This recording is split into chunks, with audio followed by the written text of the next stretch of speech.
12 000 hectares de terres agricoles vont être mis à la disposition du Rwanda dans 3 départements de la République du Congo.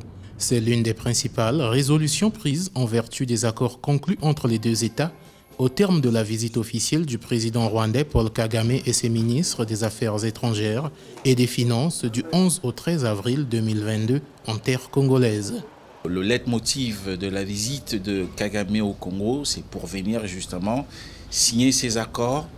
On parle de la cession de pratiquement 12 000 hectares de terre, mais aussi surtout le contrat qui est, n'est-ce pas, attribué au holding Crystal Venture.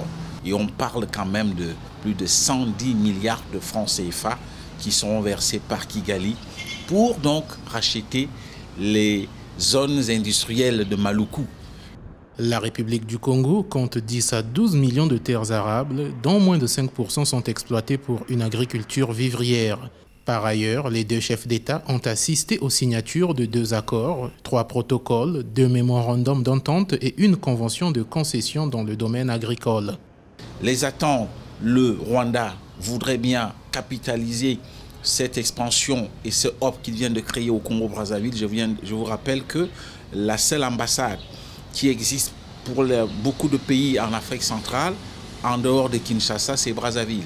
Donc Kagame est un peu stratégique, a compris que le Congo peut être le hub à partir duquel il peut mener ses affaires en direction de l'Afrique centrale, mais aussi, pourquoi pas, de l'Afrique tout entière.